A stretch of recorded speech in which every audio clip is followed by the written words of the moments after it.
హరీష్ రావును కావాలనే కవిత టార్గెట్ చేస్తుందా? కేసీఆర్ ఫ్యామిలీ అంతా ఒక్కటేనా? హరీష్ రావు పరాయివాడు అయ్యాడా? హరీష్ రావును పార్టీ నుంచి పంపించేందుకే కుట్ర చేస్తున్నారా? కేటీఆర్ బాస్ అయ్యేందుకు హరీష్ రావు అడ్డంకిగా మారారా? హరీష్ రావు అవినీతి ఆరోపణలు వాస్తవమేనా? కొన్నాళ్ళు హరీష్ కేసీఆర్ మధ్య ఎందుకు గ్యాప్ వచ్చింది?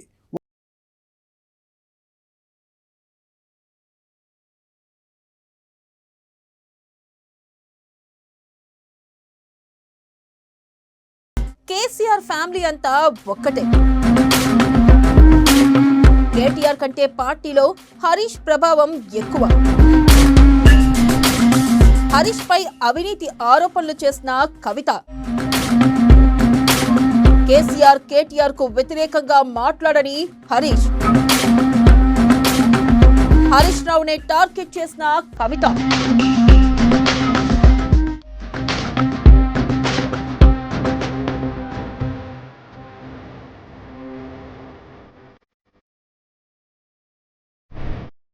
బీఆర్ఎస్ అంతర్గత రాజకీయాలను చూస్తున్న వారికి క్లియర్ గా ఒక్కటే అర్థమవుతుంది. కేసీఆర్ ఫ్యామిలీ ఒకటే, కానీ ఆ ఫ్యామిలీలో హరీష్ రావు లేడు, సంతోష్ రావు లేడు. వారిద్దరిని ఎందుకు టార్గెట్ చేస్తున్నారు? సంతోష్ రావు నేరుగా పాలిటిక్స్ లో లేడు, హరీష్ రావు ఉన్నారు. ఆయన బీఆర్ఎస్ లో కేటీఆర్ కన్నా ఎక్కువ ప్రభావం చూపగల నాయకుడు అనేది ఎక్కువ మంది నమ్మకం. ఇప్పుడు ఆయన పైనే ఎందుకు కుట్రలు జరుగుతున్నాయన్నది కొంతమందికి వచ్చిన సందేహం.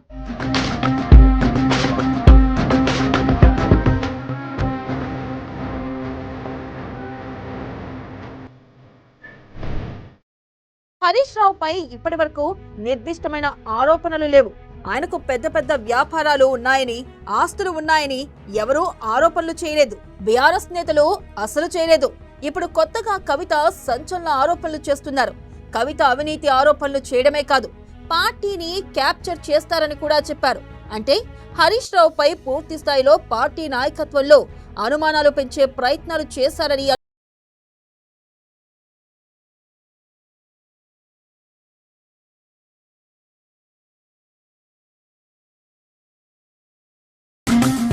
హరీష్ రావును కేసీఆర్ ఒక్కోసారి దగ్గరికి తీసుకుంటున్నారు, ఒక్కోసారి దూరం పెడుతున్నారు. దానికి కారణంగా ఎక్కువ మంది కేటీఆర్ ను ముందుకు తీసుకెళ్లడమేనని అనుకుంటున్నారు. కానీ కవిత మాత్రం హరీష్ రావు అవినీతి కారణంగానేనని అంటున్నారు. కారణం ఏదైనా హరీష్ రావు ఇప్పటి వరకు పార్టీకి కానీ కేసీఆర్ కేటీఆర్ కు కానీ వ్యతిరేకంగా ఎప్పుడూ ఒక్క మాట కూడా మాట్లాడలేదు. కానీ హరీష్ పై ఇప్పుడు భయంకర దాడి పార్టీ నుంచే జరుగుతుంది. దీని వెనక ఏదో ఉందని అనుమానించక తప్పని పరిస్థితి కనిపిస్తుంది. హరీష్ రావు గారు 20-25 మంది ఎమ్మెల్యేలకు ఎన్నికలలో అడిషనల్ ఫండింగ్ ఇచ్చారు, పార్టీ ఇచ్చింది కాకుండా. ఏడుకేలు వచ్చినాయి హరీష్ రావు గారికి అన్ని డబ్బులు. 100% కాళేశ్వరంలో జరిగిన అవినీతి నుంచి వచ్చిన డబ్బులే. ఆయన ఆలోచన ఏం చేసిందంటే ఏమన్నా కొద్దిగా అటు ఇటు అవుతుందేమో రిజల్ట్, నా దగ్గర ఎమ్మెల్యేస్ ఉండాలని ఆలోచన చేసి. నీకు అసలు అట్లాంటి ఆలోచన ఎందుకు వచ్చింది? నేను కట్టప్పలంటోని కేసీఆర్ గారి దగ్గర ఉండేటోని అంటావు కదా, నీకేం అవసరం వచ్చింది ఎమ్మెల్యేస్కి సపరేట్గా ఫండింగ్ ఇవ్వడానికి? ఎవరికి తెలియదు అనుకుంటారా? ఇది ఎవరు చెప్పారు అనుకుంటారా? ప్రతి ఒక్కరు చెప్తారు ఎమ్మెల్యేస్ ఓపెన్. నా పేర్లు కూడా తెలుసు, చెప్తే బాగుండదు, ఎమ్మెల్యేలు ఇబ్బంది పడతారు. నేను అనేది ఏంటంటే 2009లో రామన్న సిరిసిల్ల ఎలక్షన్లో మా బంధువుకు సంబంధించిన వ్యక్తులతోని 60 లక్షల రూపాయలు పంపిన హరీష్ రావు గారు రామన్నను ఓడగొట్టడానికి. నిన్నగాక మొన్న ఒక వీడియో మీరు కూడా చూసిరు, ఒంటేరు ప్రతాప్ రెడ్డి గారిది. మీ మామయ్యను ఓడగొట్టమని ఎంతంటే అంత డబ్బులు ఇస్తా అని చెప్పిర్రని. ఓ పక్క కేసీఆర్ గారిని ఓడగొట్టాలి, ఓ పక్క కేటీఆర్ గారిని ఓడగొట్టాలి. నిజామాబాద్లో నా ఎంపీ సెగ్మెంట్లో అందరు ఎమ్మెల్యేలను మేనేజ్ చేయాలి. అందరిని మన కేసీఆర్ కుటుంబాన్ని ఓడగొట్టాలి, విచ్ఛిన్నం చేయాలి. కానీ కేసీఆర్ గారి పేరుతో వచ్చేటటువంటి బెనిఫిట్స్ మాత్రం అన్నీ కావాలి.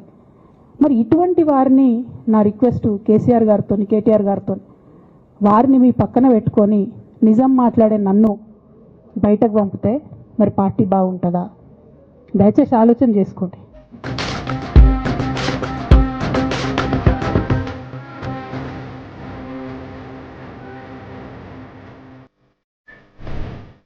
నిన్న మొన్నటి వరకు కేటీఆర్ పై కవిత అసంతృప్తి వ్యక్తం చేశారు. పార్టీ నడపడం చేత కాదన్నారు. కానీ ఇవాళ రామన్న అభిమానం చూపారు. మాట్లాడి 103 రోజులు అయిందని ఆవేదన వ్యక్తం చేశారు. ఇక్కడ మొత్తం చూస్తే హరీష్ రావు మాత్రమే టార్గెట్ అయ్యారని అర్థం చేసుకోవచ్చు.